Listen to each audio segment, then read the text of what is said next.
Bonjour à toutes et tous. Bienvenue à notre premier webinaire de la série intitulée Se épanouir en toute quiétude, promouvoir la santé et le droit des adolescentes et des adolescentes et des adolescents et mettre fin aux violences passées sur le genre en Afrique centrale et de l'Ouest.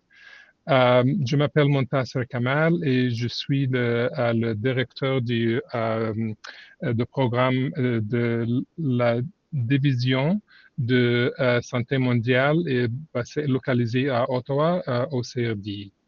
I will co-chair the webinar today alongside my colleague Marie-Glorieuse Ingabiri, and maybe I'll ask her now.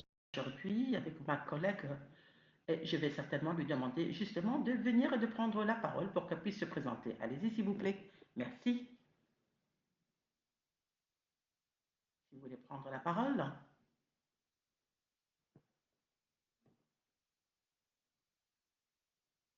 Je pense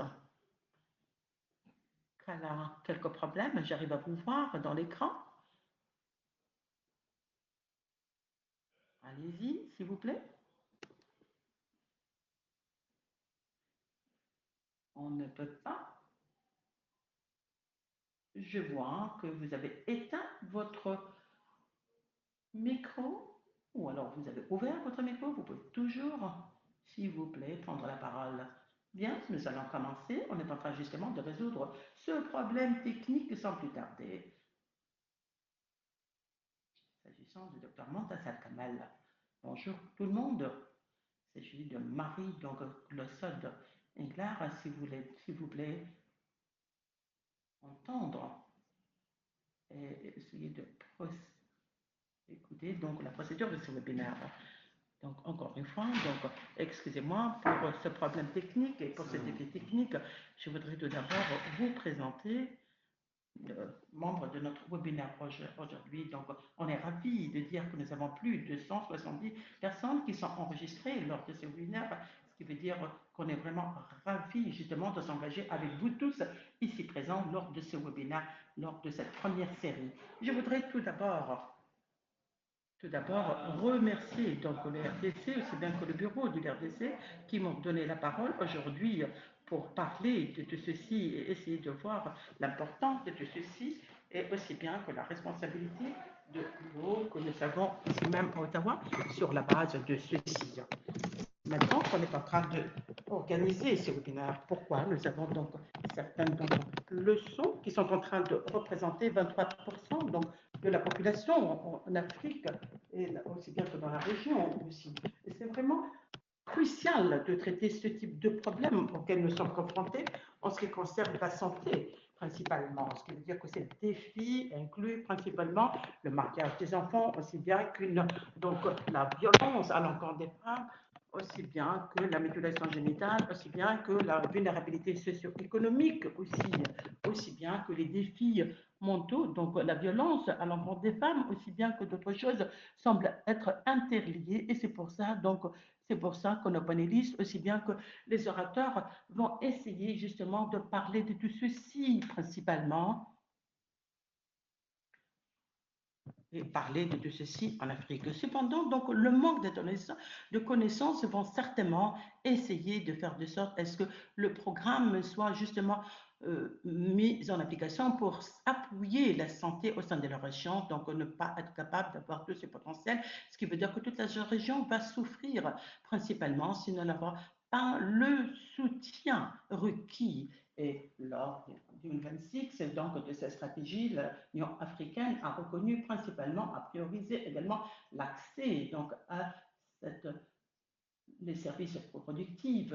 Et là, maintenant, je voudrais également que une conversation avec plusieurs parties prenantes sont en train de s'orienter vers une politique qui soit beaucoup plus inclusive, qui pourrait justement prendre en considération donc la violence à l'enfant des femmes à travers donc quelque chose qui soit vraiment basé sur les connaissances. Et ceci, c'est ce que le RDC est en train de faire. Et c'est ce que l'interface est en train de faire pour appuyer justement les connaissances pour pouvoir appuyer et essayer de fournir ces types donc, de choses. Ce qui veut dire d'une manière beaucoup plus spécifique, l'objectif de la session d'aujourd'hui serait justement de se focaliser principalement à 3 points. Tout d'abord, l'objectif principal, c'est de parler de le paysage principalement relatif à la santé reproductive, aussi bien qu'à la violence à l'enfant des jeunes, à l'Afrique centrale, à l'Afrique de l'Ouest. Nous allons également parler des défis clés, aussi bien que les gaps en termes de connaissances dans ce domaine, dans le webinaire d'aujourd'hui, et essayer de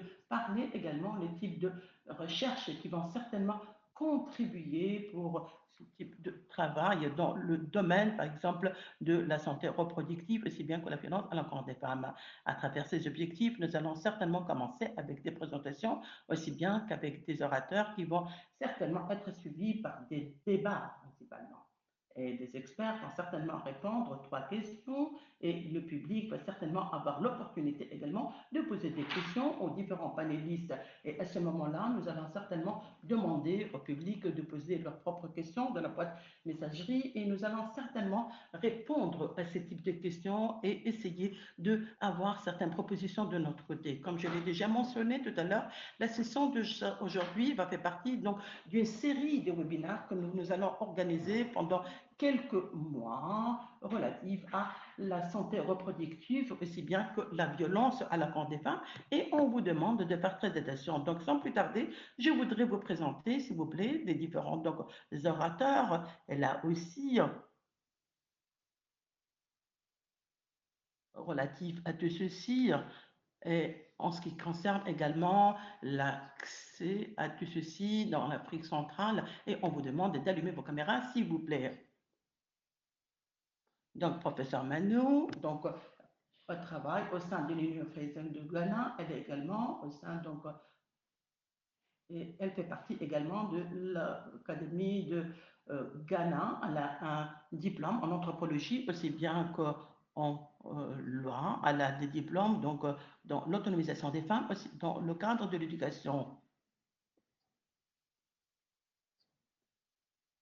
Maintenant, je pourrais continuer, bien sûr, je pourrais continuer à parler de vous, mais je voudrais vous entendre maintenant.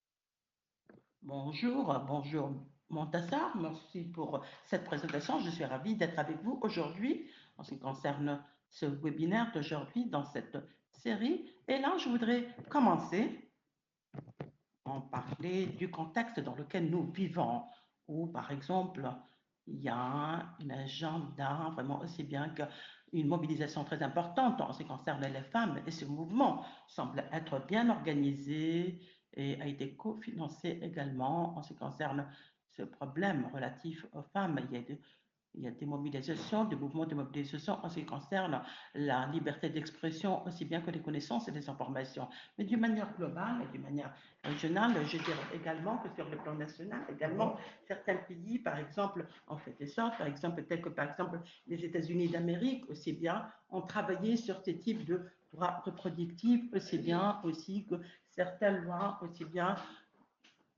donc des lois contre, par exemple, l'avortement, aussi bien que des restrictions et aussi bien que certains également éléments relatifs à la sexualité. Par exemple, dans les écoles, il y a une augmentation également relative à cela, relative à la minorité de jeunes, aussi bien que certains autres éléments relatifs à Uganda, par exemple à Ghana, aussi bien que par exemple où il y a par exemple une loi.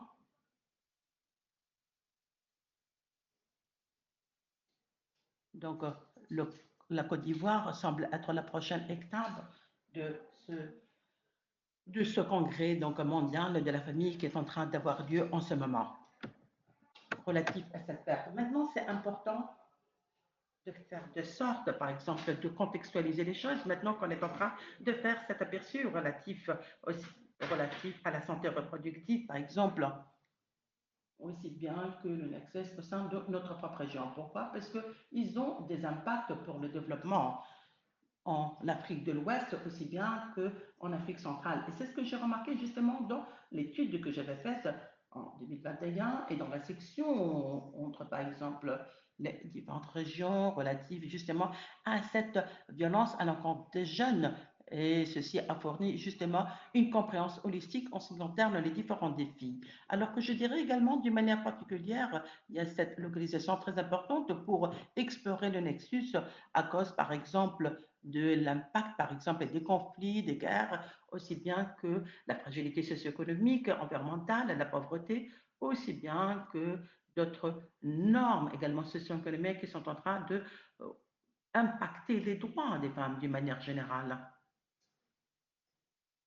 Quand nous considérons les statistiques, par exemple, aussi bien que dans le cadre de la santé reproductive en Afrique centrale, aussi bien qu'en Afrique de l'Ouest, ceci nous fournit principalement, je dirais, une compréhension donc, du problème qui est en train d'avoir lieu, où, par exemple, ces deux régions, par exemple, ont une population qui est peuplée de jeunes. Et je dirais également que c'est un pourcentage très élevé et 43% par exemple sont en dessous de l'âge de 15 ans et encore une fois donc plusieurs Mauritaniens également, aussi bien que plus de 70% en Sierra Leone. Donc, il y a un déclin, encore une fois, au Cameroun. Elle a aussi une augmentation au Libéria. Ce qui veut dire qu'on est en train de remarquer des augmentations, aussi bien que des déclins en même temps. Nous avons également remarqué également ce que ceci nous a ramené dans la présentation que nous avons eue. Il y a cette tout également très important aussi en ce qui concerne la mutilation des femmes, aussi bien que par exemple, des jeunes qui disent, par exemple, 80%, par exemple, au Nigérien, plus de 86%, par exemple, au Mali, la même chose également, la fertilité des filles dans la partie, par exemple, de l'Ouest en Afrique, et cette moyenne également qui semble être de 92,9 de connaissances par 1000 femmes en 2020, et il y a un taux très élevé également d'adolescentes, aussi bien que de mariage d'enfants au Niger, au Tchad, et qui semble avoir un pourcentage très élevé, 70% à 76% sur là, 24 années d'années aussi. Prochain transparent, s'il vous plaît. Prochaine diapositive.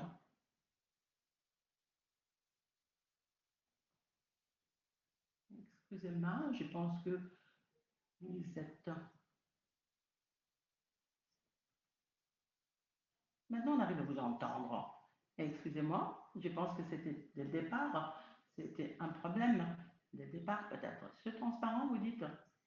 Donc, je suis en train de vous dire que la littérature est en train de nous montrer que la raison principale pour la violence à l'enfant des femmes, relative par exemple à ces droits, donc est en train d'impacter la littérature dans la région, ce qui veut dire que nous avons trouvé par exemple que ce type de sujets qui sont en train d'être couverts d'une manière assez extensive dans les littératures. Et là aussi, vous voyez par exemple le mariage, aussi bien précoce, aussi bien que la violence à l'encontre des femmes, cette absence également d'études en ce qui concerne par exemple ces attributions relatives à tous ces problèmes. Maintenant qu'on est en train d'aller à ces sujets relatifs aux enfants, nous voyons que malgré qu'il y ait eu cette couverture de contraceptive, donc ce comportement, par exemple, du risque sexuel, aussi bien que la, des résultats, par exemple, relatifs à la santé des enfants, cette absence également en ce qui concerne la mortalité, la morbidité, aussi bien que l'orientation sexuelle, aussi bien que les problèmes relatifs à l'identité du genre. Et non par moi, il y a un nexus très important, et c'est ce que tout ceci est en train d'être montré entre, par exemple, la mutilation des femmes génitales, aussi bien que les droits, aussi bien que le trafic des enfants, aussi bien que quelque chose qui est basé sur la violence, le mariage des enfants en SSHR, aussi bien que le conflit et le ASHHR. Ce qui veut dire que ces éléments-là présentent donc des opportunités clés, voilà, ainsi que des failles, je dirais, pour les opportunités, aussi bien que pour la recherche. En ce qui concerne la recherche, nous avons également donc remarqué la production, donc minimum en termes de production. On est en train de parler également de recherche au sein de l'origine, ce qui veut dire que, donc d'une manière ironique, je dirais également qu'il ne semblerait pas que il y a eu, par exemple, des recherches qui ont été faites dans les deux régions d'intérêt. Il y a un manque, en grand fois, de connaissance des agrégés, aussi bien qu'un silence d'expression sur la sexualité, surtout le deux derniers points, qui va être beaucoup plus prononcé dans ce type de loi, principalement, qu'on est en train de remarquer. Il y a également un problème d'ordre politique et juridique. On est en train de voir qu'on ne trouve pas beaucoup de législation ni de politique dans ce contexte de pluralisme juridique non plus.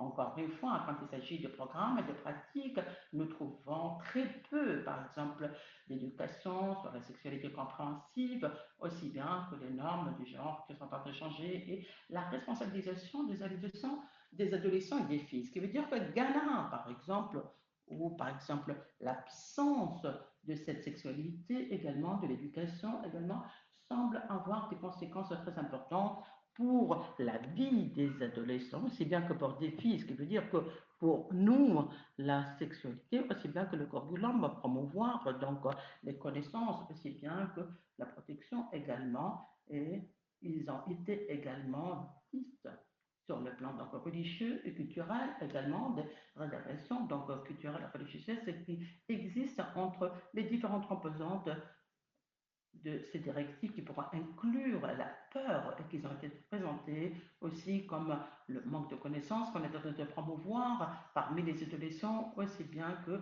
des activités sexuelles hétéronormatives. Très souvent, les gens ne veulent pas entendre parler de ceci et ils ne voudraient pas s'en saisir, ce qui veut dire que ces problèmes relatifs, par exemple, de problèmes prendre de SHR à cause de manque de SSI au Ghana. Encore une fois, il y a une augmentation également des adolescents qui tombent enceintes de 14,1% en 2014 à 15,2% en 2022, et 9% à 10% des femmes et hommes adolescents ont des rapports sexuels avant l'âge de 15 ans et plus de 16% de femmes âgées de plus de 20 années ont des avortements.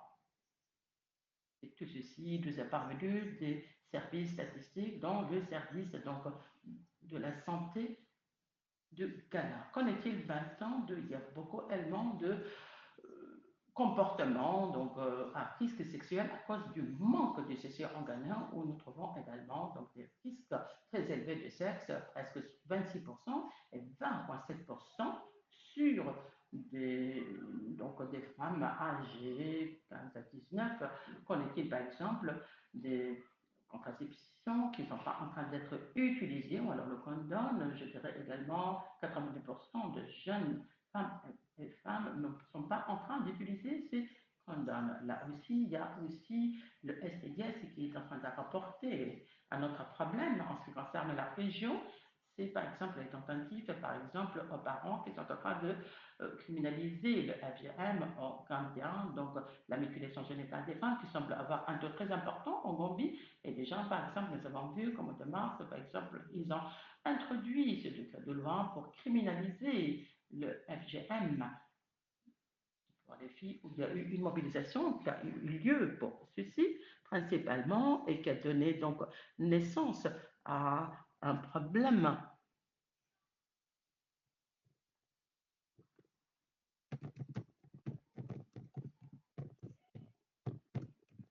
Je pense que c'est important pour eux de faire la connexion entre ce mouvement et cet agenda aussi bien que les femmes et les filles au sein de GRRA. Dans mon pays, au Ghana, et très souvent, donc, ils ont l'appui de ces gens-là. Par exemple, en ce qui concerne ce mouvement, ils ne pourraient pas faire la connexion entre ces différentes étapes pour avoir donc cette minorité, aussi bien que les restrictions générales des droits des femmes. C'est également important pour nous, justement, de voir ceci sur la sexualité et droits, et ça semble être une voie très importante derrière ceci. C'est important aussi de créer une sensibilisation autour de ceci et de construire des alliances with parents, communities, and faith-based organizations and leaders, and to support even. Et il s'agit également d'appuyer le travail de plaidoyer, de recherche. Et dernière diapo, je vous remercie encore une fois de m'avoir permis à participer à ce webinaire et de partager mes idées. Je m'attends à la discussion de panel et aux questions.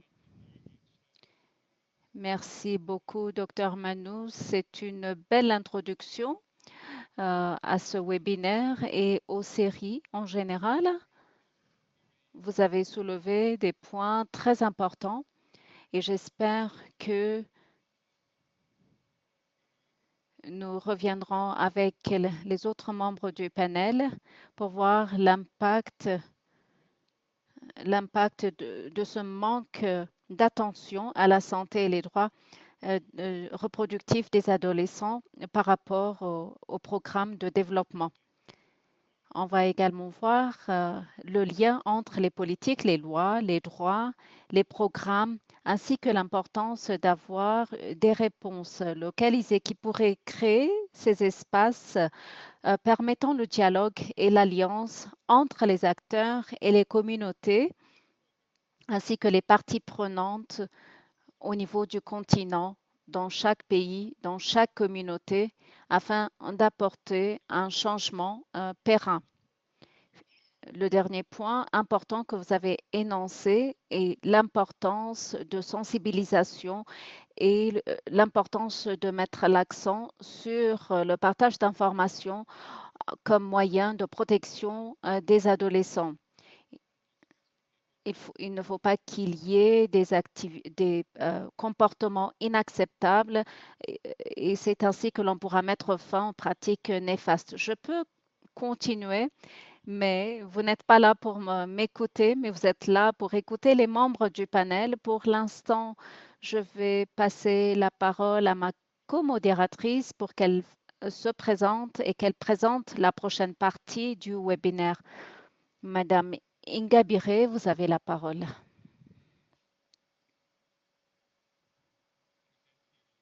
On ne vous entend pas.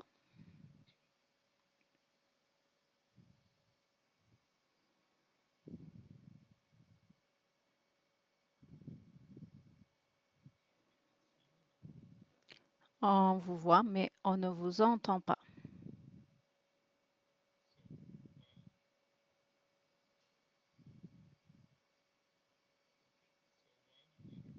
Alors, on va essayer de résoudre ce souci technique.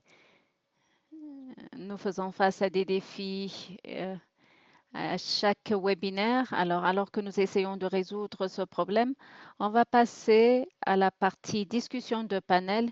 Nous avons des membres de panel éminents.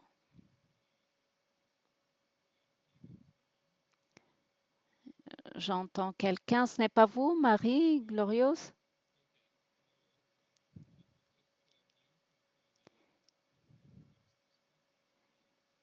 Ce serait bien si vous pourriez donc prendre la parole au moment voulu.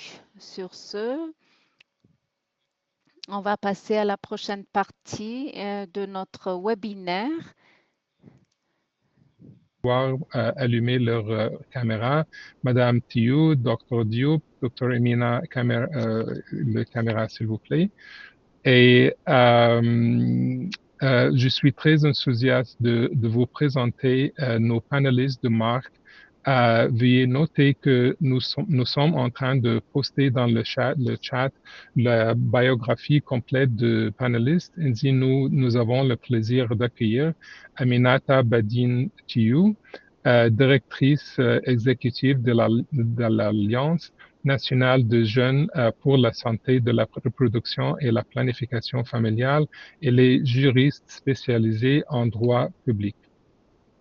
Elle a mené des initiatives de plaidoyer pour l'implication des jeunes dans la prise de décision et la promotion de droits en santé sexuelle et reproductive et animé des cercles de parole pour prévenir la violence. Bienvenue, Madame Thiou. Et Dr. Jack Emina Oforiua, conseiller en dynamique de population et politique au Fonds des Nations Unies pour la population au Bureau régional pour l'Afrique de l'Ouest et du Centre. Avant de rejoindre UNFPA, elle était professeure à l'Université de Kinshasa et directeur de l'école d'études sur la population et le développement. Elle est actuellement vice-présidente de l'Union pour l'étude et de la population africaine et coordonner les programmes de recherche de réseau INDEPS qui comprend 42 centres de recherche sur la santé répartis dans 19 pays d'Afrique, d'Asie et d'Océanie. Bienvenue, Dr. Imena. Et Dr. Nafissatou Diop, directrice du projet d'autonomisation de femmes et dividendes démographiques du Sahel. Au Fonds des Nations Unies pour la population au Bureau régional pour l'Afrique de l'Ouest et du Centre. Elle est experte en sciences sociales et en santé publique et possède plus de 25 ans d'expérience dans la lutte pour l'égalité des genres, la santé sexuelle et reproductive et les droits humains. Avant son poste actuel, elle a été coordonnatrice du programme conjoint mondial UNFPA-UNICEF pour l'élimination de mutilations génitales féminines dans 17 pays en Afrique et au Moyen-Orient. Chef de la branche genre et droits humains au siège du Fonds des Nations Unies et pour la population UNFPA à New York. Bienvenue, Dr. Diop. Maintenant, pour les présentations sont faites, nous allons commencer avec notre premier tour des questions. Chacun de nos panélistes pourra partager sa perspective dans un délai maximum de 3 minutes afin que nous puissions respecter l'horaire et ainsi avoir la possibilité d'ouvrir tous les sujets prévus. Ces questions comprennent 2 volets. La première question, ça comprend 2 volets. Premièrement, pouvez-vous brièvement faire un état de lieu de la situation actuelle des adolescentes et des adolescentes en Afrique centrale et de l'Ouest en termes de besoins, de priorités et d'attentes? Deuxièmement, comment voyez-vous l'environnement politique actuel concernant la santé reproductive des adolescentes et des adolescentes, leurs droits et leurs questions liées aux violences basées sur le genre en Afrique centrale et de l'Ouest? Commençons avec vous, Dr. Diop, s'il vous plaît. Oui, bonjour tout le monde et merci beaucoup pour cette invitation sur un thème bien sûr favori qui est le thème donc des violences basées sur le genre et la protection que l'on peut en tant que Nations Unies et Fonds des Nations Unies pour la population apporter donc aux adolescentes et aux adolescents. Donc je voudrais dire que je vais pas peut-être revenir sur des points que le professeur a soulevé, qui sont donc, elle a fait l'état de la situation et je crois qu'elle a largement parlé de la question du mariage des enfants, des mutilations génitales féminines, également donc du pushback, hein, donc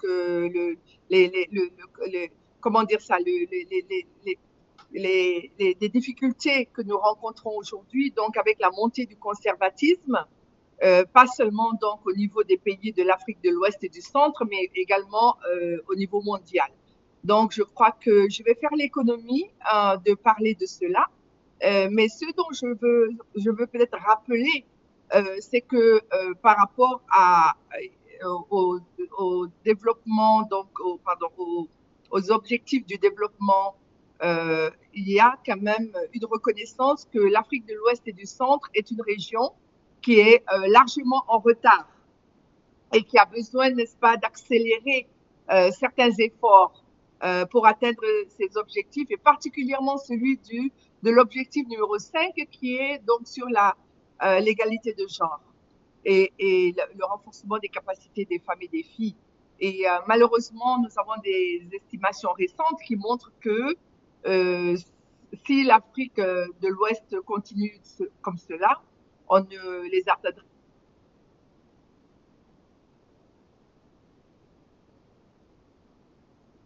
Les niveaux de violence basée sur le genre et de pratiques néfastes sont un niveau vraiment intolérable qui effectivement a quand même des répercussions importantes sur la santé, mais aussi sur le développement économique. Et je crois que c'est le côté qui a besoin peut-être d'être renforcé dans nos approches quand nous parlons de violences basées sur le genre.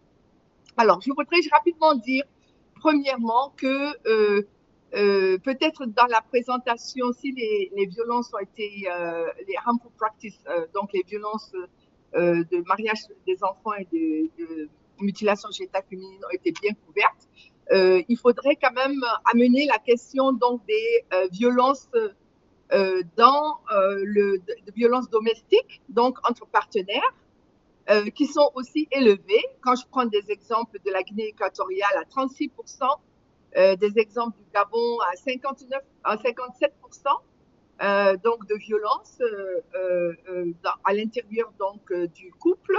Le Burkina Faso est 15%, le Tchad est 29%. Donc, il y a cette question donc qui est aussi importante. L'autre point en termes de violence, c'est peut-être les violences sexuelles que l'on sait malheureusement qui sont fortement liées aux crises humanitaires, aux crises politiques et autres. Et je crois qu'ici, nous avons aussi quelques situations et exemples qui montrent que les violences, donc un pays par exemple même comme le Ghana, qui pourtant a une stabilité politique depuis des décennies, n'est-ce pas, a quand même un taux de violence sexuelle de 18%, pratiquement 19%. C'est l'un des taux les plus élevés de la région. Donc, je voulais juste ramener ces points-là. Alors, les aspirations et la situation des adolescentes dans la zone, il faut quand même reconnaître que les adolescents veulent réellement être à la table des discussions, hein, à la table de la programmation, à la table de l'implication donc des adolescentes filles et des adolescents garçons dans les décisions, dans les politiques les décisions donc de mise en œuvre des programmes et comment est-ce que ces programmes doivent être faits sont réellement au cœur de ce qu'ils voudraient voir arriver. Et en tant qu'adolescent, bien sûr, tout le monde rêve. Le rêve le plus important, c'est un rêve d'être heureux, d'être en bonne santé, d'avoir l'éducation qu'il faut, d'avoir l'emploi qu'il faut, des perspectives d'emploi et réellement de pouvoir contribuer effectivement à soutenir sa famille, qui est sa famille nucléaire et autres. Alors, je veux juste dire un petit mot en plus de ce que le professeur a dit par rapport à l'environnement politique, en disant quand même qu'il y a eu quand même beaucoup d'efforts qui ont été faits par rapport à l'environnement politique et aux lois qui ont été mises en place dans la sous-région de l'Afrique de l'Ouest et du Centre. Mais il faut reconnaître qu'il y a bien sûr des efforts qui ont été faits et qu'il faut concrétiser quelque part donc les lois qui ont été votées avec le respect de cette loi, leur mise en œuvre, comment dire ça, et que cela touche réellement des populations et que l'appropriation de ces lois puisse réellement se refléter. Donc, je vais m'arrêter là pour la première question. Merci, monsieur le... Merci beaucoup, Dr. Diop. C'est très intéressant et très pertinent. Maintenant, pardon, Madame Thio, à votre tour, s'il vous plaît, votre perspective sur cette question. Les deux questions, s'il vous plaît. Bismillah, bonjour. Assalamu alaikum. Merci. Faites signe si vous me recevez. Oui. Ok, super. Super. Merci beaucoup, Montasser, et merci également au professeur Manou et Dr. Diop qui m'ont précédé. J'apprécie vraiment l'opportunité de partager et d'apprendre de vous sur la santé de la reproduction des adolescents et jeunes au niveau de la région de l'AOC. Au niveau de l'Afrique de l'Ouest et du Centre, quand même, ça constitue l'une des régions les plus jeunes du monde, comme vous l'avez dit tout à l'heure à l'entame de vos propos. On parle de 77 millions de jeunes âgés de 15-24 ans, ce qui représente quand même une très large proportion. Et c'est des jeunes qui présentent des vulnérabilités particulières et qui ont des besoins et des attentes spécifiques. Et en termes d'attente, moi, je commencerai par l'accès rapide aux soins. Les jeunes aujourd'hui ont besoin d'accéder, et j'insiste sur la rapide, parce que c'est une génération quand même qui est caractérisée par la culture de l'immédiat, qui veut tout de suite. Et de ce fait, ces jeunes-là veulent que le parcours de soins soit plus simple, que le temps d'accueil soit moins long et qu'ils puissent avoir accès à ces services-là le plus rapidement possible. Le deuxième point en termes de besoins, c'est que ces jeunes manifestent des besoins en termes de qualité des services, c'est-à-dire un focus sur tout ce qui est l'humanisation des soins, que ça soit des soins respectueux. Et je donnerai l'exemple de l'abandon de l'abandon du planning familial, parce que nous parlons beaucoup, discutons beaucoup de comment augmenter la prévalence contraceptive au niveau de la région. Nous parlons aussi de comment avoir de nouvelles utilisatrices. Mais d'après mon expérience, je dirais que l'abandon PF chez les jeunes femmes et les adolescentes devrait retenir beaucoup plus l'attention au niveau de la région. Beaucoup de ces femmes font ce qu'on appelle l'errance contraceptive, ce qui veut dire qu'elles rapportent qu'elles ont choisi d'abandonner les services PF et pour plusieurs raisons qui sont liées à la qualité des services.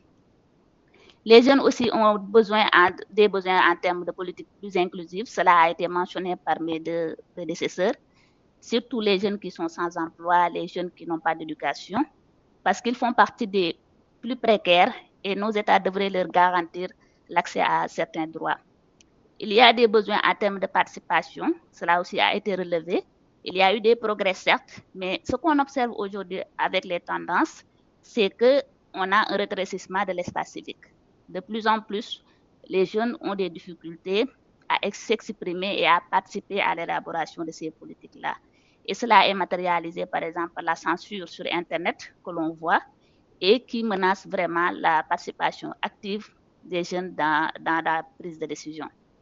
Et les jeunes aussi ont besoin de jouir de leurs droits basiques.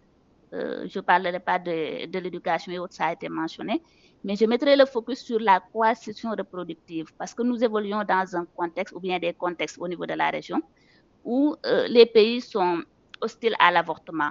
Et aujourd'hui, ce qu'on observe, c'est que si je prends l'exemple du Sénégal, aujourd'hui, les filles et les adolescentes, même qui sont victimes de viols et d'inceste, ne sont pas autorisées à avorter.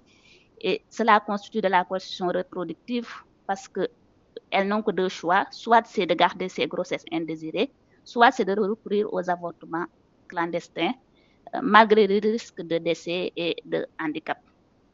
Et une particularité aussi des jeunes de cette région-là, qui fait qu'ils ont des besoins et des attentes en termes de sécurité, c'est que c'est des zones à conflit. Nous avons le conflit au Sahel, nous avons également les conflits majeurs au niveau de la République de Centrafrique, et cela engendre en tout cas beaucoup de perturbations, que ce soit sur l'accès aux services ou bien sur l'accès à l'éducation.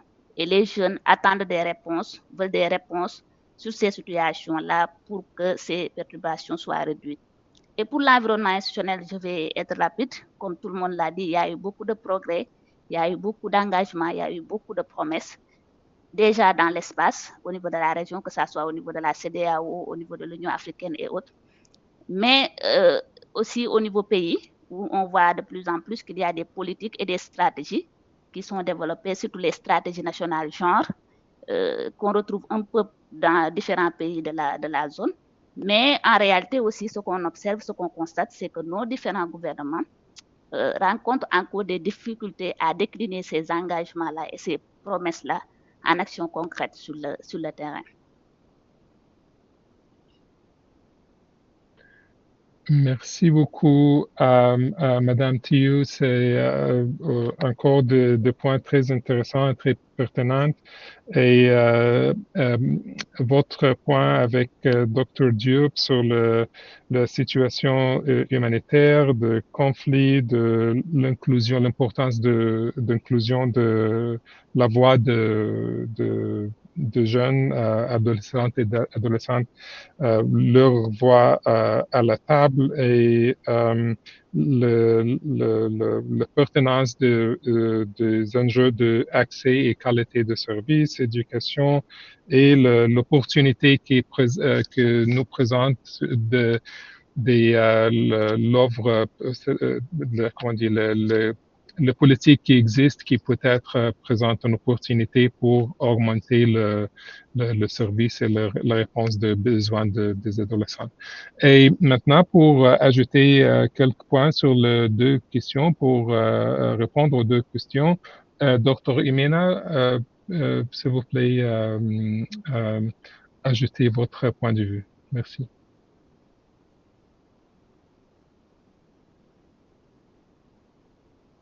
We can't hear you.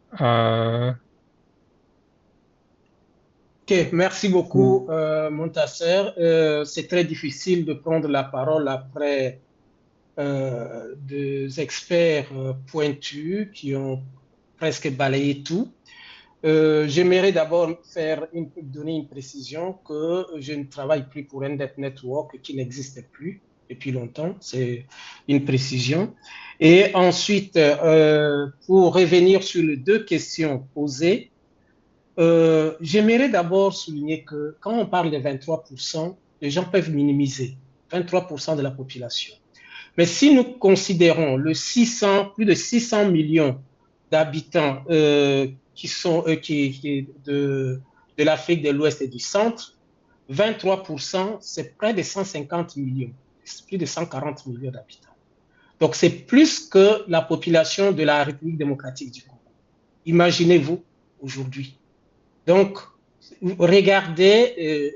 Alors, quand vous parlez de cette population-là, vous parlez de 10%, vous minimisez un peu, 10%, 20%, mais prenez ça en termes réels, c'est énorme. Donc, ça, c'est le premier constat. Donc, le nombre donc la situation est préoccupante, la situation de jeunes. Alors, qu'est-ce que je peux ajouter par rapport à ça? C'est que nos jeunes font face aux défis majeurs en termes de santé sexuelle et reproductive, mais dans quel contexte? C'est une insécurité globale. Les jeunes vivent dans une insécurité globale. Par insécurité globale, je vois l'insécurité économique liée au chômage, liée au manque d'emploi, liée à la pauvreté, donc à l'insécurité alimentaire. Par insécurité globale, je vois donc l'insécurité sanitaire. Ils n'ont pas accès aux soins de santé qu'ils veulent avoir. Par insécurité, je pense à l'insécurité communautaire, où il y a encore des pratiques et des normes. Et pour rappeler que nous continuons à vivre entre nos traditions et la modernité. Donc, nous avons dit que les traditions étaient mauvaises, mais on doit copier la modernité, mais nous n'avons pas totalement abandonné la tradition, nous n'avons pas copié la modernité au total, donc dans l'ensemble. Donc, nous vivons quelque part, et avec toutes les conditions que nous sommes en train de vivre. La situation est d'autant préoccupante puisque nous vivons dans toutes ces insécurités-là, environnementales, puisque avec les changements climatiques, ça envoie les jeunes aux migrations. Et ça expose les jeunes, garçons et filles, ça expose les jeunes à des pratiques, à certaines pratiques, à certains comportements à risque. En plus de cela, il y a l'insécurité physique. Et il y a l'insécurité politique. Je ne vais pas revenir avec les conflits armés, et ainsi de suite. Mais tout cela dans un contexte de méga tendances. Une urbanisation rapide et qui est souvent non planifiée. Donc, le jeune gens, les jeunes filles, les jeunes garçons qui vivent dans les banlieues, dans les bidonvilles, sont plus en insécurité même que les jeunes filles et les jeunes garçons qui sont en milieu rural. Donc, c'est ça les constats. Le constat, c'est que les réseaux sociaux exposent, et la télévision et autres, exposent les jeunes gens à certains comportements qui posent des problèmes au niveau de leur avenir. Qu'est-ce qu'il y a encore comme constat?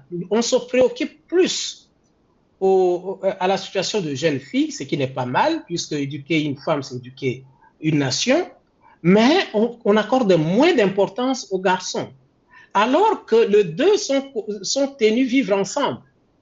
Ce qui fait que c'est que la fille dit que ce n'est pas normal, pour les garçons, ils continuent à voir que c'est normal.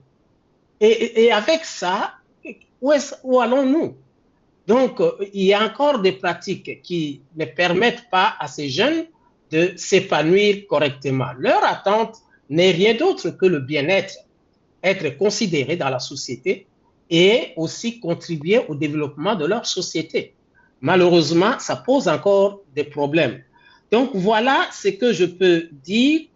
Si nous avons encore les questions de maternité précoce, nous avons les questions de violences basées sur le genre, nous avons encore des questions des mariages précoces.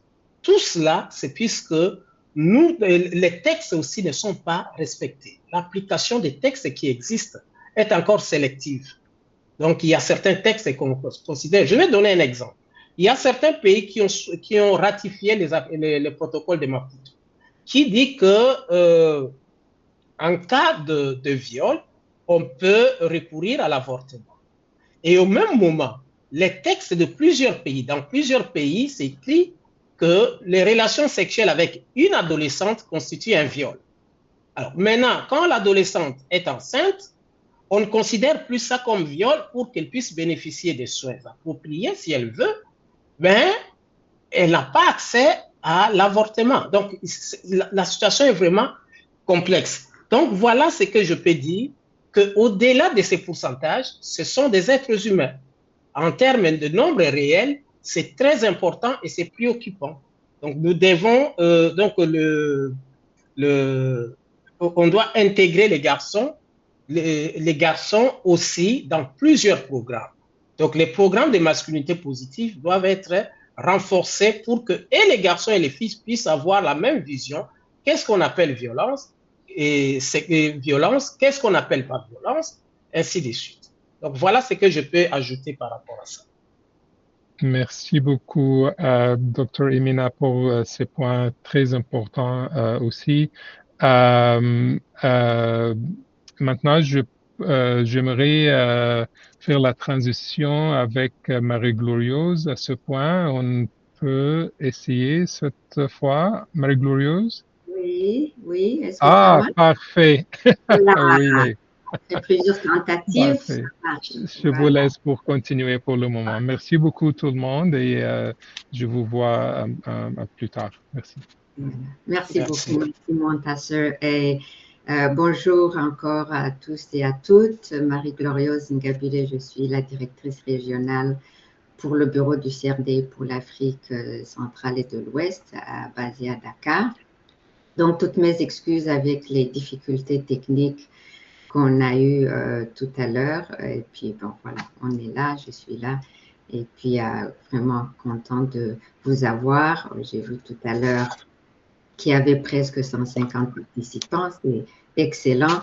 Et puis, aussi, bienvenue à nos panélistes et puis à notre présentatrice aussi. Donc, professeur Manou, avec aussi Dr Diop, Madame Thioy, comme ça a été mentionné, Dr Emina aussi. Voilà, donc peut-être sans plus tarder, je sais qu'on est en train de prendre un petit peu de retard. Si vous permettez, je vais passer à la deuxième série de questions et je vais m'adresser à vous, Madame Thioy. Donc, en tant que praticienne qui travaille à l'amélioration de la santé des jeunes au Sénégal, qu'est-ce que vous constatez sur le terrain comme étant les principaux défis affectant la santé reproductive des adolescentes et des adolescents et aussi qui contribuent à leur exposition aux violences basées sur le genre? Madame Thioy? Oui, merci beaucoup. Merci, Madame la directrice. Je crois que moi, je suis plutôt du côté de l'Afrique. Je suis au bureau régional, pas au Sénégal seulement. Et en fait, je travaille très peu au Sénégal. Donc, peut-être je vais prendre la question. Oui, toutes mes excuses. Peut-être c'était la question pour Madame Thioy. Comme voilà. C'est moi. Thioy, et puis je reviendrai à vous, Dr Diop. Très bien. Voilà, merci. Donc, merci beaucoup, Marie. Thioy? Oui. Okay. Oui, j'ai bien entendu. Merci beaucoup. Par rapport aux principaux défis, d'abord, je dirais que sur le plan politique, nous avons les barrières au niveau des politiques et des lois. Ça a été relevé tout à l'heure. Et les questions, par exemple, émergentes qui doivent être intégrées et qui concernent les adolescents et jeunes, nous ne les retrouvons pas. En tout cas, ce n'est pas assez bien intégré dans les politiques, les programmes et nos interventions. Je parlerai par exemple de la masculinité positive, comme Emina l'a souligné. Il y a le problème de la santé mentale. Il y a des thématiques autour des violences gynécologiques et obstétricales. La question de la parentalité sans violence. C'est des questions émergentes qu'on devrait retrouver aujourd'hui dans tout ce qui est documents politiques et nos interventions, mais que nous n'avons pas, qui constituent un défi. Il y a aussi le leadership encore superficiel sur les ressources, la rareté des ressources. Aujourd'hui, c'est une réalité, que ça soit dans tous les pays du monde, mais spécifiquement au niveau de la région. Il y a le problème au niveau les défis au niveau des données. Ça a été mentionné, je pense, par Montasseur dans son introduction. Jusqu'à présent, il y a ce problème de disponibilité, de désagrégation, alors que nous savons qu'on ne peut pas gérer ce que l'on ne mesure pas et que derrière toute bonne politique, il se cache ce qu'on appelle des bonnes données. Il y a les défis par rapport à la santé digitale aussi. À l'entame de mes propos, je parlais de besoin d'avoir accès rapidement à ces services. Et aujourd'hui, cette digitalisation de la santé va faciliter cet accès rapide-là à ces adolescents et jeunes et devient par conséquent un déterminant pour l'utilisation des services par les adolescents et jeunes. Il y a aussi des défis par rapport à la multisectorialité. Dans un contexte de conflit, comme la région de l'Afrique de l'Ouest et du Centre, je pense que ce serait bien d'essayer d'élargir cette multisectorialité aux forces de sécurité et de défense et d'intégrer vraiment tout ce qui est politique migratoire au niveau de la région de l'AOC. Pour ce qui est des organisations de la société civile et des organisations de jeunesse, en termes de défis, c'est d'améliorer notre approche de travail, surtout avec les parlementaires. Parce qu'il y a beaucoup de choses, il y a des progrès certes au niveau des lois, mais si je prends l'exemple de mon pays, le Sénégal, que je maîtrise mieux, depuis par exemple 30 ans, il y a le plaidoyer autour du code de l'enfant et on n'arrive pas à le faire adopter. Il y a le plaidoyer pour le relèvement de l'âge légal du mariage et jusqu'à présent, on n'a pas de succès. Il y a le plaidoyer par rapport à l'autorisation de l'avortement et il n'y a pas de succès. Et aujourd'hui, pour avoir ces lois-là, il faut une collaboration stratégique avec les parlementaires parce que c'est eux qui l'adoptent. La société civile aussi devrait évoluer dans sa manière de travailler, essayer d'agir un peu plus à petite échelle. Je pense que le travail de la société civile et des organisations de jeunesse aujourd'hui doit être beaucoup plus souterrain. Aller au niveau des ménages, aller au niveau des foyers domestiques pour un peu accélérer le changement. Et pour ce qui est des défis spécifiques, en tout cas, par rapport pour les jeunes, je dirais que je vais mettre le focus sur les femmes parce que dans notre travail, nous travaillons beaucoup avec les femmes, les filles et les adolescentes. Et nous avons cette tendance à dire qu'il y a des actions collectives que nous pouvons mener, mais il y a aussi des actions qu'on ne peut faire qu'au niveau individuel. Et aujourd'hui, si je prends l'exemple des stéréotypes, si je prends l'exemple des injonctions sociales, l'exemple de l'injonction sociale sur la beauté, ce qu'on constate, c'est que nous, en tant qu'adolescents, en tant que jeunes filles, en tant que jeunes femmes, ainsi que les filles, nous donnons trop d'importance, on se focalise tellement sur l'apparence à cause de ces injonctions-là que nous manquons des opportunités de nous former, d'avoir de nouvelles compétences, d'avoir de nouveaux centres d'intérêt afin de nous accomplir plus et d'être moins exposés à ce qu'on appelle les violences économiques que Dr Diop avait mentionné tout à l'heure à l'entame de ses propos. Globalement, je dirais que ça, c'est des points rouges, c'est vraiment les red flags qu'on retrouve en termes de défis qui affectent la santé des adolescents et des jeunes au niveau de l'Afrique de l'Ouest et du Centre. Merci. Oui, merci beaucoup, Madame Thioye, pour propos et bien mettre en évidence les différents défis à différents niveaux. Alors, je passerai la parole à Dr Emina, lui demandant, surtout avec son expérience dans le travail en Afrique centrale, quels sont les obstacles au niveau politique qui empêchent d'obtenir les meilleurs résultats en matière de santé reproductive des adolescents et adolescentes.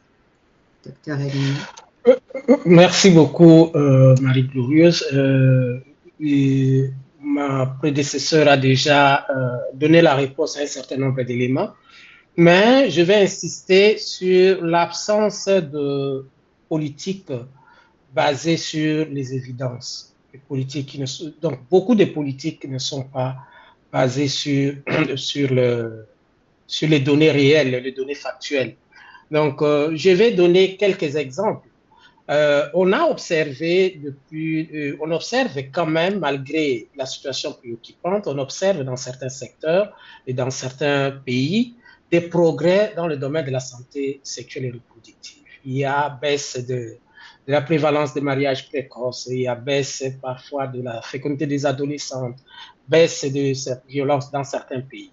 Mais parfois, les politiques investissent l'argent là où on ne fallait pas investir, puisqu'on ne sait pas quelle est la source de ces changements-là. Donc, les recherches que nous avons menées dans plusieurs pays de l'Afrique centrale et de l'Ouest montrent que, selon les pays, les changements que nous observons dépendent.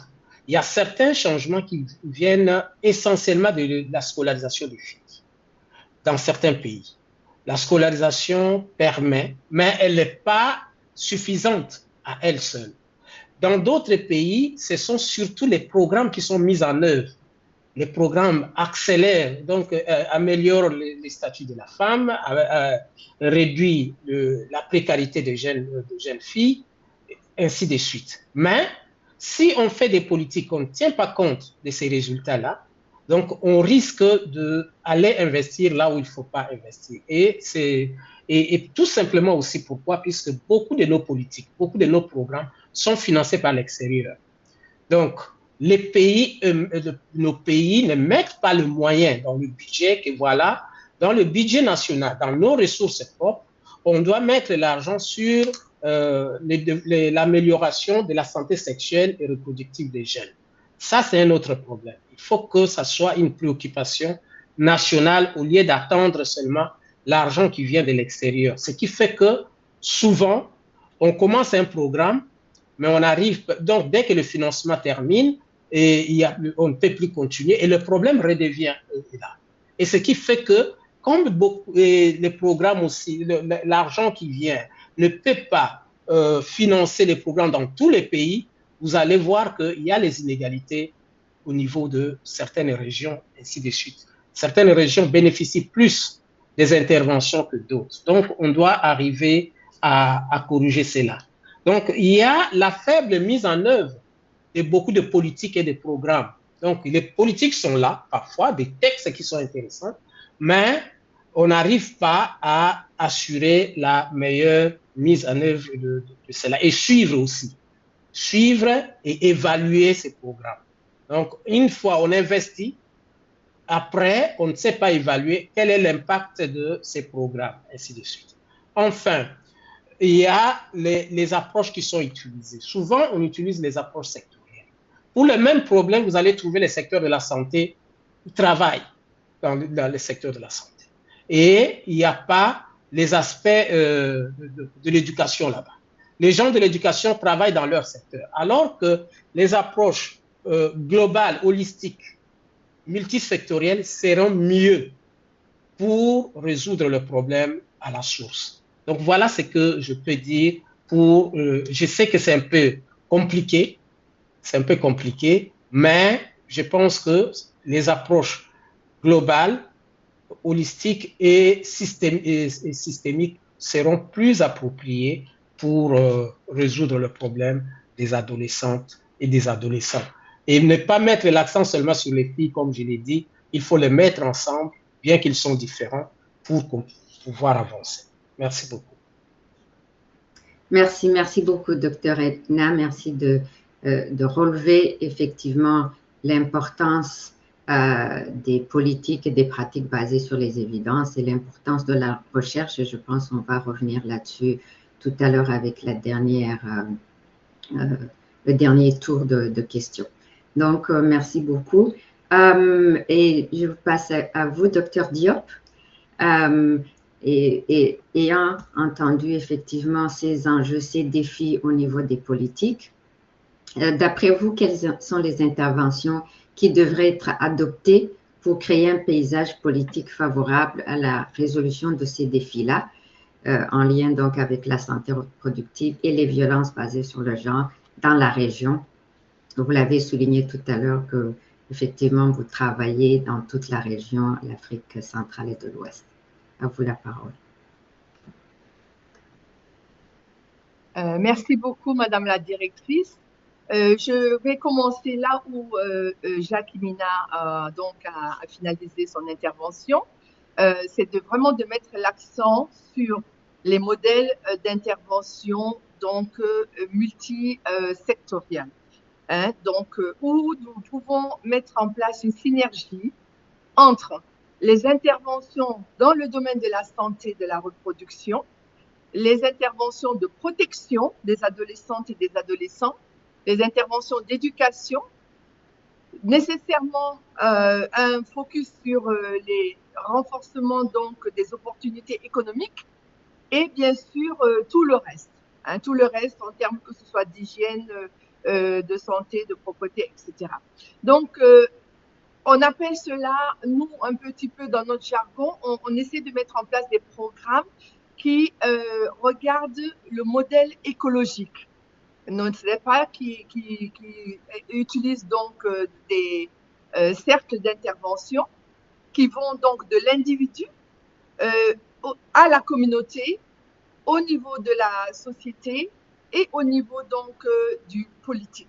Donc, il y a ces différents niveaux d'intervention qui doivent fonctionner en même temps et qui vont bien sûr, comme je l'ai dit, toucher donc tous ces différents domaines qui encadrent donc l'adolescent et l'adolescente et l'adolescent. Alors, c'est très difficile, à vrai dire, et je crois que c'est le plus grand défi, c'est de pouvoir avoir cette synergie et cette coordination. Mais on sait que s'il n'y a pas ça, ça ne fonctionne pas. Parce qu'on peut avoir des petits résultats dans un domaine, mais si les autres composantes ne sont pas prises en charge, on se retrouve donc effectivement dans des difficultés et peut-être pas le plein potentiel de l'intervention qui est faite donc dans un domaine donné. Hein. Et donc le cadre de l'éducation, je crois que c'est clair, ça a été dit, c'est-à-dire que la jeune fille peut être à l'école, mais pour qu'elle reste à l'école, il faut quand même un système de protection. Il faut donc une éducation qu'on appelle Comprehensive Sexuality Education, qui va lui permettre également donc de renforcer ces éléments de protection, ces éléments de compréhension de l'hygiène, n'est-ce pas, etc. Tout un volet qui lui permet en fait d'être vraiment en plein atteindre ses pleines potentialités. Donc, je crois que ça, c'est clair aujourd'hui. C'est le système de coordination de ces approches qui est le plus difficile à mettre en place, même si les pays font quand même beaucoup d'efforts et que nous, en tant que Nations Unies et UNFPA, nous essayons effectivement de les guider et de les appuyer dans ce sens. Il existe énormément de guides et d'outils programmatiques qui ont été quand même identifiés pour répondre à cela et qui mettent l'accent sur, par exemple, 7 interventions stratégiques qui est, par exemple, la question donc de renforcement des compétences sur les relations, le renforcement donc des femmes,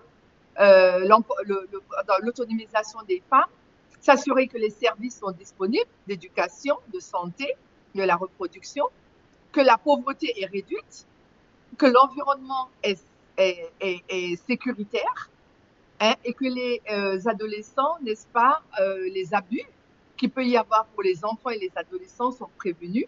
Et bien sûr, il y a tout le gros volet qui est la transformation des normes sociales et des attitudes donc néfastes, n'est-ce pas, à tout ce qui a été cité auparavant. Donc, je crois qu'on a quand même dans la sous-région des exemples qui touchent plusieurs pays à la fois. Et je vais noter le programme global de réduction du mariage des enfants, qui touche quand même 12 pays, et le programme de réduction donc, des mutilations génitales féminines qui touche 17 pays, dont environ 8 à 9 dans la sous-région. Et ce sont des programmes donc, où le travail a été basé sur des évidences, réellement, et sur la recherche, et qui ont permis de montrer réellement quelques interventions qui marchent. Pour le côté de l'éducation et maintenir les filles à l'école, il faut passer par les systèmes de cash transfert, le transfert de finances, et avec les politiques bien sûr qui améliorent cela, mais s'assurer réellement que la famille est en l'aise pour pouvoir soutenir, n'est-ce pas, cette jeune fille, que ce soit les kits scolaires, la nutrition, un repas par jour au niveau de l'école, etc. Donc, je pense qu'il y a des interventions quand même où on a des évidences que ça marche. L'autre peut-être point que je vais soulever rapidement, c'est vraiment toute la question de l'autonomisation des femmes et des filles, n'est-ce pas, qu'ils soient à l'école ou hors de l'école.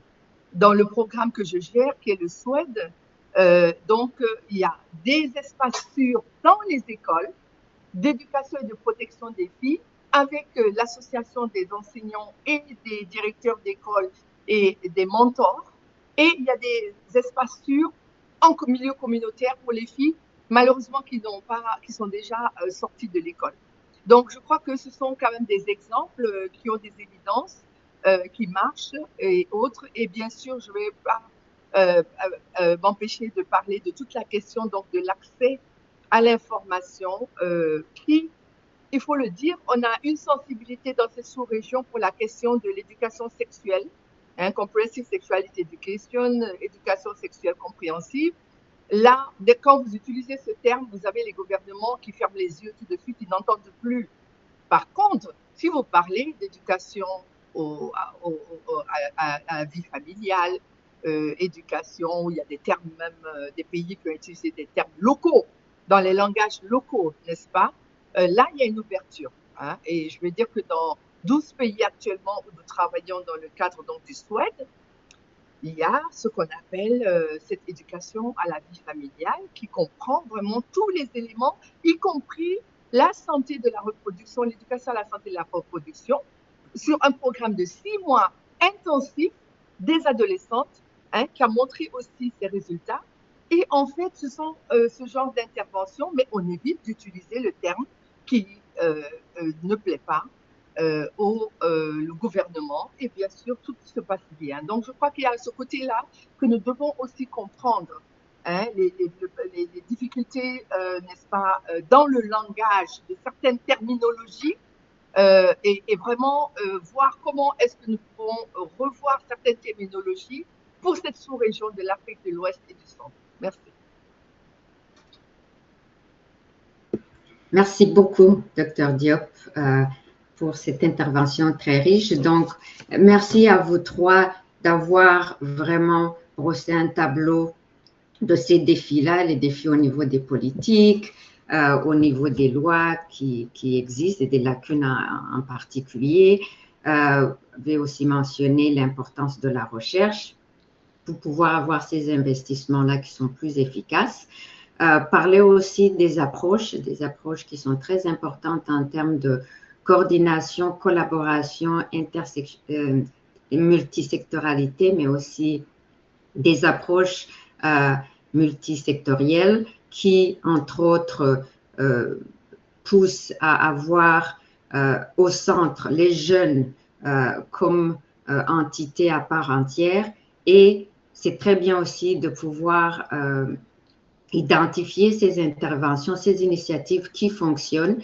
Ce sont des opportunités dans notre région, l'existence, comme vous l'avez mentionné, d'outils et de guides pour nous en servir, des interventions au niveau de l'éducation, l'autonomisation en général des filles, mais aussi l'importance de la contextualisation des interventions à mener dans la région.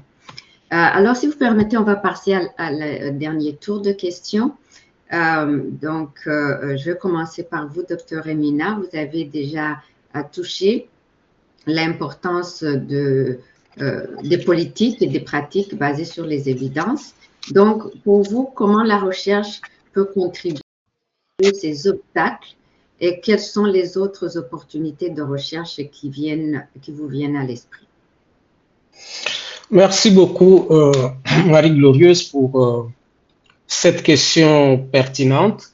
Oui, la recherche donne les faits, montre le fait, les observations, les décrits. La recherche montre ce qui ne va pas, les gaps. Qu'est-ce qui ne va pas? Et la recherche montre aussi comment, propose des solutions, sous forme de recommandations sur comment on peut améliorer la situation. Mais le problème maintenant, c'est comment passer, la vraie question c'est maintenant, comment passer des résultats de la recherche aux politiques et aux programmes. C'est là le vrai problème, puisque généralement en Afrique centrale et en Afrique de l'Ouest et du Centre, il y a très peu de dialogue entre les politiques et les décideurs et les parties prenantes. Il y a très peu de cas.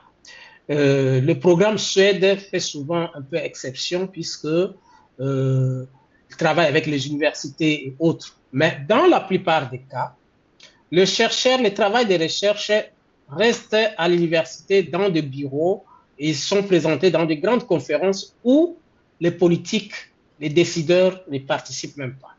Donc, ils ne savent pas, ils ne sont pas au courant. Donc, c'est ça le vrai problème que nous avons. Il y a nécessité et beaucoup de recherches aussi sont commanditées par l'extérieur, comme je l'ai dit tantôt. Et les pays africains, surtout de l'Ouest et du Centre, ne financent pas souvent les recherches. Donc, ce qui fait que les recherches qui sont effectuées sont faites sur la demande de l'extérieur et on rencontre au demandeur, donc à la personne qui a demandé, qui a commandité la recherche. Donc, ce qu'il faudra, c'est un effort à 2 ou 3 niveaux. C'est-à-dire que les chercheurs doivent tout faire pour que non seulement les politiques, mais aussi les communautés où la recherche sera menée soient informées du processus. Dès la conception de l'étude, de la recherche, jusqu'à la publication des résultats. Donc, le partage des résultats. Et là, le politique sera informé que, ah oui, il y a telle situation et on va faire le suivi. Mais sans cela, c'est impossible. Donc, il faut un travail à double sens et le politique aussi doit s'approcher du chercheur. Donc, et comme ça, on devrait voir quels sont les... Je vais aller un peu plus rapidement parce que le temps nous presse. OK, là, je termine. Alors, pour terminer, il faut que les recherches, donc les terrains de recherche qui sont commandités par le pays, pourquoi? Puisque le pays va demander des recherches selon ses priorités. Les priorités sur le mariage précoce ne sont pas les mêmes au Nigeria et au Gabon. Les priorités des violences basées sur le genre ne sont pas les mêmes dans tous les pays. Donc, chaque pays doit essayer d'identifier les priorités et mener des recherches dans ces domaines-là. Et pour pouvoir donc, proposer des actions concrètes et les exécuter. Voilà ce que je pourrais dire, que la recherche doit être service des politiques et les politiques doivent donner aussi la matière à la recherche pour que le mouvement de va-et-vient puisse continuer. Merci beaucoup. Super. Merci beaucoup, Dr Emina. Madame Thioye, vous demanderez, pouvez nous partager peut-être des exemples spécifiques de politiques qui peuvent faire la différence en termes d'amélioration de la santé reproductive des adolescents et adolescentes et aussi contrer les violences basées sur le genre. Si vous pouvez peut-être 1 minute 30 secondes. On est pressé par le temps. Absolument, absolument. Oui, c'est pas grave. Je dirais peut-être rapidement, comme l'a souligné Madame Diop, au niveau de l'espace, AOC déjà le programme SWET, je trouve qu'au niveau de l'Afrique subsaharienne, c'est une bonne politique. Nous avons aussi l'engagement récent de l'AOC, même si c'est récent, je trouve aussi au niveau de l'espace, c'est une bonne politique. Au niveau de nos pays, nous voyons de plus en plus des initiatives autour des ménages, comme je disais tout à l'heure. Et si c'est bien exploité, si on essaie vraiment d'agir à ce niveau, ça peut demain être une bonne politique qui va accélérer le progrès parce qu'encore une fois, les stéréotypes se développent dans les foyers. Les vulnérabilités démarrent dans les foyers, démarrent dans les ménages. Donc, cette approche-là sera peut-être une bonne pratique si c'est bien mis en œuvre. Le cash transfert que Mme Diop a mentionné aussi, c'est une bonne politique. C'est des filets sociaux. Sauf que nous, ce qu'on constate, c'est que ce serait bien, afin de le renforcer, de cibler d'autres groupes d'adolescents et jeunes. Je prends l'exemple des adolescentes mères qui sont confrontées au problème de la monoparentalité et qui aujourd'hui limitent leurs accès à des opportunités, limitent leurs accès au retour à l'école, à la scolarisation. Autant il y a des kits scolaires, le milieu scolaire est ciblé dans les cash transferts, autant ces adolescentes et jeunes-là qui ont été confrontés à ces grossesses précoces-là mériteraient d'être aussi une cible plutôt dans les initiatives de filets sociaux et de cash transfert. Il y a aussi des initiatives par rapport à la recherche qu'on voit. Il s'agit de mettre en place ou bien de mettre ensemble des initiatives de collaboration entre les acteurs et le milieu académique. Et je pense que ça aussi, ça peut, dans le futur, régler pas mal de problèmes et de situations concernant la recherche et la disponibilité des données. Merci énormément, Madame Thioye. Alors, à vous, Dr Diop. Donc, en parlant de recherche, quelles seraient les opportunités de recherche pour favoriser ou catalyser un environnement politique qui soit propice à l'amélioration de la santé reproductive et la prévention des violences? Voilà, non, merci beaucoup. Oui. Je pense que tout ce qui a été dit avant par ces honorables speakers est vraiment valable. Réellement, j'approuve et j'applaudis. Je voudrais juste peut-être rajouter une chose. Premièrement, je pense qu'il faudrait, quand on parle de ce domaine, de santé de la reproduction, de violence basée sur le genre, et que veut vraiment adresser ce problème, il faut que nous passions à ce qu'on appelle la recherche opérationnelle ou la recherche appliquée. Réellement, je pense que j'adore la recherche. J'ai été formée d'ailleurs au Canada en tant que chercheur, mais il y a recherche et recherche.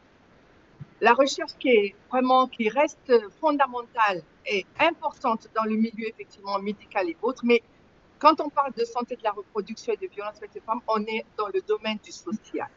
On est dans le domaine des normes sociales ici aujourd'hui de plus en plus. C'est compris. Donc ici, vraiment, moi je vais d'abord faire un appel pour que la focalisation de ce que l'on fait soit des recherches réellement qui parlent directement aux politiques.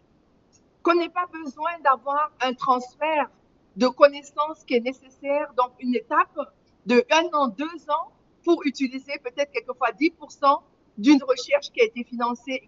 Donc, je vais mettre l'accent sur ce point-là. Il nous faut des recherches opérationnelles ou appliquées, comme vous voulez les appeler, qui puissent nous prendre réellement en compte des questions et des problématiques d'aujourd'hui, des gouvernements, des adolescents eux-mêmes, et de tous les jeunes en général et de tous les acteurs qui veulent intervenir dedans. Mon deuxième point par rapport à la recherche, c'est vraiment faire un plaidoyer. Et je pense que nous n'avons pas assez de recherche sur la question de la masculinité positive dans cette région, dans cette sous-région. Et donc, nous devons vraiment voir comment renforcer le quorum de recherche qui peuvent être faits pour comprendre un petit peu la question des hommes et des jeunes hommes et des adolescents, donc hommes, sur cette question de masculinité positive, parce qu'il faut quand même reconnaître que si les hommes et les jeunes garçons ont des problèmes, en majorité, il faut reconnaître que les questions de violence et d'accès à la santé de la reproduction sont des questions aussi très féminines aujourd'hui. Et ce sont les femmes qui sont laissées derrière, les adolescentes filles qui sont laissées donc derrière. Donc, on a besoin de comprendre un petit peu le côté mental même de ces hommes et de ces garçons, parce que je crois qu'il y a un problème de santé mentale quelque part, mais il y a aussi un problème réellement de toutes les normes qui sont autour de cette masculinité positive et ce qu'elle représente pour cette sous-région. Donc, nous avons effectivement des valeurs et des traditions très riches et fantastiques, n'est-ce pas? Mais il faudrait quand même que nous ayons des avancées et qu'il y ait une reconnaissance qu'il y a des pratiques néfastes et que la question donc de l'engagement des femmes et des adolescentes filles est une question cruciale pour le développement de ce continent. Merci. Merci beaucoup, Dr Diop. Des points très, très pertinents et d'une grande importance, et je pense aussi dans le cadre surtout du CRDI avec notre mandat, ça résonne effectivement avec ce que nous aspirons de faire et l'impact que nous voulons avoir. Donc, merci encore. Le temps nous presse, il nous reste seulement 4 minutes. Je ne sais pas si c'est possible, peut-être, on a regardé, on pensait avoir aussi l'interaction avec les participants, mais en regardant dans les messages, on n'a pas vraiment de questions. Il y avait juste une question sur comment le CRDI implique les jeunes. Et peut-être ici, je demanderais s'il y a des collègues en ligne de partager, par exemple, ce qui se passe dans le cadre du programme ADOS au Sénégal pour démontrer comment les groupes de jeunes travaillant aux côtés des chercheurs au Sénégal, comme exemple, sont vraiment très impliqués et ça touche non seulement le fait de leur autonomisation, mais aussi le leadership dont Madame Thioye aussi dont elle a parlé. Donc, peut-être ajouter un lien dans notre chat pour que la personne ou les autres personnes qui seraient intéressées par cet aspect l'implication des jeunes puisse avoir cette opportunité de voir comment le travail qu'on appuie fait vraiment intervenir les jeunes au cœur des actions et comme aussi les leaders ont eux-mêmes du changement qui doit être apporté. Alors, si vous permettez, je vais peut-être demander à nos panélistes et peut-être même au professeur Manou, si vous pouvez peut-être en une phrase, je sais que ce n'est pas facile, mais en une phrase vraiment, peut-être donner aux participants, au public d'aujourd'hui, ce qui peuvent, un point essentiel à retenir s'il y avait juste une phrase à dire. Peut-être je vais commencer avec vous, Dr. Diop. Thank you very much. Oh, okay, okay, Professor Manu, please go ahead. Thank you very much, Marie Glorious, and thank you very much to the panelists. I think that it has been. Membre du panel, je pense que ça a été une séance importante. Nous avons réitéré les éléments essentiels dans cette région difficile. Il y a eu des progrès de fait, mais il existe toujours des défis. Nous n'avons pas mentionné la COVID et son impact sur nos économies. Nous n'avons pas non plus parlé du mouvement anti-genre grandissant. Vous avez également souligné l'importance de l'insécurité. Il y a aussi des problématiques liées à la décolonisation et de façon négative qui renforcent beaucoup des positions des mouvements anti-genre. Et nous avons remarqué ce nationalisme grandissant qui est une menace à certaines de nos initiatives. J'ai particulièrement aimé la question de multisectorialité. Dans l'étude que nous avons faite, nous avons démontré que ce problème ne peut pas être résolu en travaillant seul. Il est donc important qu'on ait toutes ces perspectives possibles.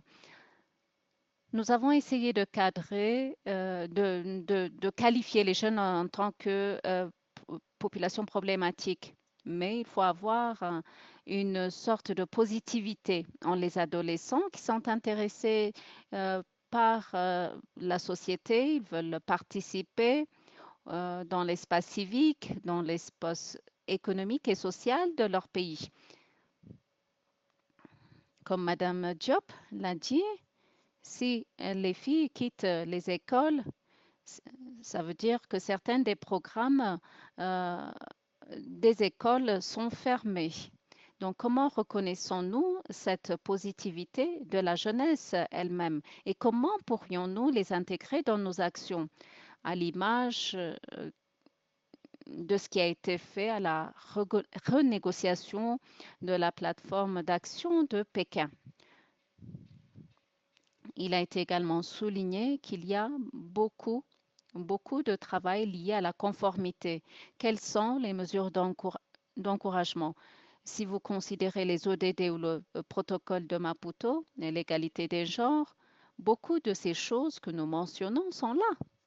Mais nous n'avons pas besoin de nouveaux engagements, mais on devrait faire en sorte à ce que nos pays, nos gouvernements, nos communautés soient engagés à nouveau à ces actions. La recherche montre les opportunités, les écarts, les lacunes, mais on devrait avancer. Qu'on parle de recherche appliquée, de recherche orientée vers l'action, en fin de compte, tout est lié à la mise en œuvre. Il faut donc réfléchir comment on devrait donc assurer le lien entre les décideurs politiques et les communautés dans cette région qui lentement change les normes en matière de genre. Donc, on devrait réfléchir à ce qu'on devrait faire pour faire avancer les choses plus rapidement. Merci beaucoup, professeur Manou. Je vous remercie d'avoir mis l'accent sur ce point qui encourage la collaboration. Il faut également garder l'optimisme et être engagé. Et si vous avez un message clé pour l'audience, et je m'excuse encore, on a dépassé le temps. J'espère que vous avez encore quelques minutes avant de clore. Vraiment très brièvement, je crois que je vais dire qu'il faudra effectivement qu'on fasse un peu plus de développement de données et d'évidences qui permettent de développer ce qu'on appelle des cas d'investissement, des investment case, thematic investment case. On a besoin de ça aujourd'hui suite à ce que Jacques disait, c'est-à-dire que le financement donc de la recherche et de nos activités programmatiques et autres, et le changement au niveau de politique ne peut se faire que si nos pays eux-mêmes et nos gouvernements investissent sérieusement donc sur ces questions-là. Et pour qu'ils investissent sérieusement sur ces questions, il faut d'abord qu'il y ait un lien avec entre les questions de violence basée sur le genre et de pratiques néfastes, les questions donc d'accès à la santé de la reproduction donc pour tous, et la question économique et de croissance économique d'un pays, puisque ça c'est la priorité réellement de tous les gouvernements de l'Afrique de l'Ouest. Comment est-ce que économiquement nous allons avancer nos pays donc sur la voie donc d'un développement effectif et autres, et comment nous allons prendre en charge le capital humain qui est énorme avec une population de 60% de jeunes qui ont moins de 20 ans ou quelque chose comme ça. Donc je crois que là on a besoin de développer des investment cases, que l'on puisse aller devant les parlementaires, devant les chefs de gouvernement et autres pour aller présenter des données très claires dessus. Et ces données n'existent pas. Quand on veut faire des investment cases dans cette sous-région, on est obligé d'emprunter les données d'ailleurs. Nous n'avons pas les données nécessaires pour cela. Donc, ce sera peut-être mon dernier appel. Merci. Merci, Dr Diop. Absolument, cette importance de données de recherche appliquées et d'investissement par nos propres pays pour effectivement bénéficier de l'apport que cette grande partie de la population, ces jeunes, apportent au développement de nos pays. Merci encore. Un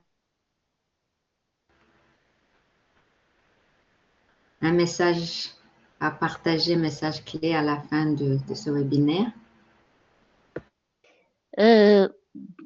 Oui, effectivement, je vais peut-être renforcer un peu ce que vient de dire Madame Diop, surtout par rapport aux ressources. Et je pense qu'un volet important aussi au niveau des ressources que nous n'exploitons pas beaucoup, c'est le problème de la rationalisation de ces ressources.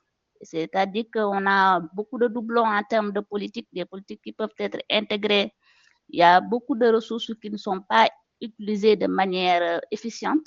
Et la question de la rationalisation des ressources aussi doit être apportée sur la table pour que nous permettre de disposer d'assez de ressources. La question de la fiscalité aussi, des pays comme le Sénégal, quand même, il y a beaucoup d'avancées là-dessus. Et c'est très urgent, très important pour nos différents pays en Afrique. Le secteur privé, le partenariat public et privé au niveau de la région de l'AEC, ça aussi c'est une question que nous pouvons, qui devrait être centrale pour nous permettre, en tout cas au niveau de l'Afrique et principalement de la région, d'avoir assez de ressources dédiées à l'accès aux soins de base et l'accès aux droits basiques. Je terminerai par le fait que souvent on nous dit aussi en tant que jeunes, on nous demande de nuancer le propos. Les décideurs, les acteurs et certains partenaires extérieurs, nous voyons que les gens n'aiment pas le rouge. On n'aime pas apporter le rouge sur la table. On n'aime pas parler de ce qui ne va pas parce que ça nous renvoie à ce sentiment d'échec-là. Et c'est un sentiment désagréable, mais je vais chuter là-dessus. Apportons plus de rouge à la table et essayons de considérer chaque défi et chaque challenge comme une opportunité de nous améliorer et d'évoluer. Merci à tous. Merci, merci beaucoup. Merci. Cette importance de ne pas être timide face aux enjeux, mais qu'on pourra ensemble arriver à les résoudre. Alors, docteur Emina, vraiment peut-être 1 minute, 30 secondes, si c'est possible. Merci. Oui, je dirais que si nous voulons avoir les ados, les adolescentes et les adolescents qui vont contribuer au développement de l'Afrique, il nous faut une prise en charge dès la naissance. Ils doivent être préparés dès la naissance au fur et à mesure qu'ils grandissent. Pour cela, il ne faut pas laisser les parents en dehors du processus. Donc, le processus doit être global, qui tient compte de tout le monde, et de là, nous allons arriver à avoir des ados que nous voulons demain. Merci. Excellent. Très une conclusion. Merci beaucoup, Dr. Emina. Je vais passer la parole alors à Montasseur pour faire la conclusion de ce webinaire. Montasseur. Merci beaucoup, Marie-Gloriose, et merci beaucoup tous les panélistes. As we conclude this impactful webinar on sexual and reproductive health and rights and gender-based violence in Central and Western Africa, les droits des adolescents et mettre fin à la violence sexiste en Afrique centrale et occidentale. J'aimerais remercier les membres du panel pour leur contribution et leur participation. Les discussions aujourd'hui ont souligné les opportunités et les défis critiques auxquels nous faisons face pour promouvoir les droits sexuels et reproductifs dans la région. Nous avions entendu parler de preuves comme quoi l'accès aux soins de santé, avoir un cadre approprié, l'intégration de ces problématiques pourrait, et avoir l'espace pour écouter la voix des jeunes et des communautés pourrait de façon significative améliorer la vie des filles et des femmes dans la région. Il faut garder l'élan généré aujourd'hui afin de pouvoir encourager la recherche et les programmes au service des adolescents et des communautés en Afrique centrale et de l'Ouest. Il s'agit du premier webinaire. Il y aura donc des annonces pour le deuxième webinaire. Restez à l'écoute. Je vous remercie pour votre engagement et pour votre participation. Ensemble, nous pouvons atteindre des résultats probants dans le domaine des droits sexuels et reproductifs et de la violence basée sur le genre. Et l'utilisation des preuves sera importante pour atteindre ce résultat. Merci de vous être joints à nous. Je vous souhaite une belle fin de journée et j'espère que vous serez parmi nous durant du prochain webinaire. Merci et au revoir.